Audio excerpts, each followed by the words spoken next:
Les institutions militaires.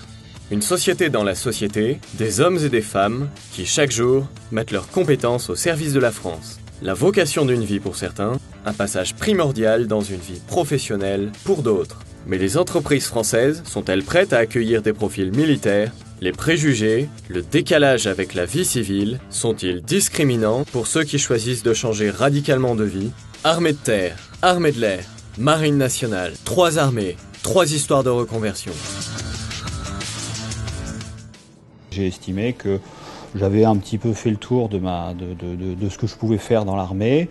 J'avais une option qui consistait à essayer de travailler dans le monde associatif et d'utiliser les compétences qui avaient été les miennes dans les armées, notamment des compétences administratives et logistiques. Je partais du principe que Défense Mobilité avait les outils de voir de l'autre côté de la barrière et de nous expliquer ce qu'était le monde civil.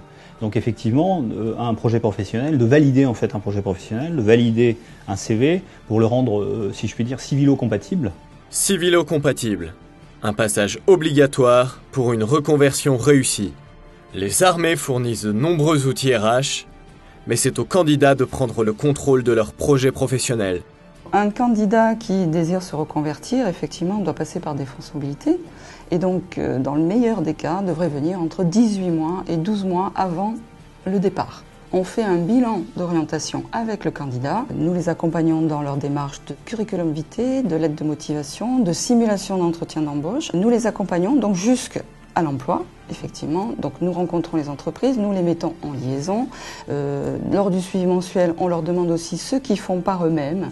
On facilite le rapport entreprise privée ou public, même, parce que nous sommes en relation aussi avec la fonction publique, bien sûr, et le militaire. J'ai demandé à Défense Mobilité de m'aider pour la suite du cursus scolaire, à savoir le brevet professionnel de fleuriste. Donc j'ai été accompagnée par une conseillère pendant tout le déroulement de mon projet professionnel. Donc sur plusieurs rendez-vous, elle m'a aidée à cerner mon projet. Moi j'attendais des choses de ma conseillère, mais elle en attendait aussi de moi. Elle m'avait envoyé faire des enquêtes terrain auprès de 3 professionnels pour bien cerner le projet, voir si le métier me plairait.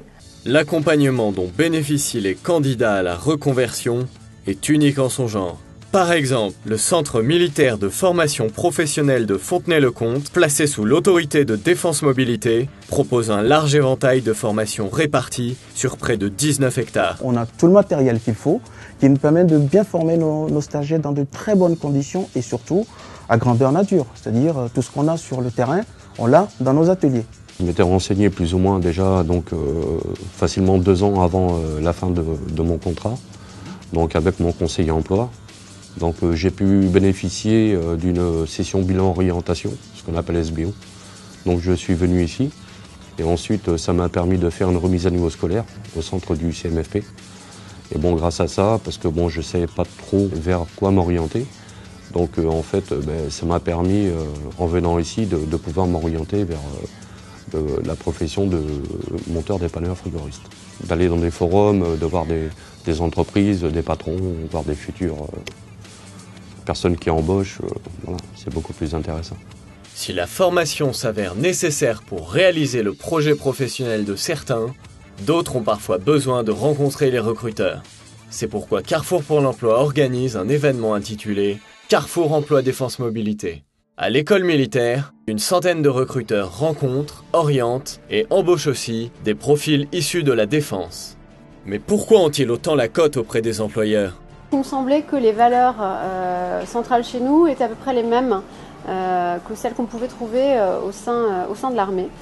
Savoir des valeurs d'esprit collectif, d'esprit d'équipe, d'engagement, d'implication, et puis à la fois de respect des process, mais aussi de vraie capacité d'initiative. Nous avons des entreprises qui viennent nous voir parce qu'ils veulent justement des militaires, parce qu'il y a un savoir-être, il y a un savoir-faire, des compétences, de l'expérience. Ils sont nombreux, les recruteurs qui cherchent des candidats sérieux et déterminés. En cela, les militaires, mais aussi leurs conjoints, ont beaucoup à offrir. Mais ces rencontres ne se feront pas sans un contact direct, sans une compréhension du domaine ou des postes abordés. C'est vous qui allez vous aider vous-même et que, encore une fois, le monde civil ne les attend pas. Il faut que les gens se prennent en charge, il faut que ce soit eux qui aillent au-devant de l'employeur, au-devant du métier. 22 ans de carrière, se retrouver dans un milieu civil, c'est vrai qu'il y a une certaine appréhension, mais bon après,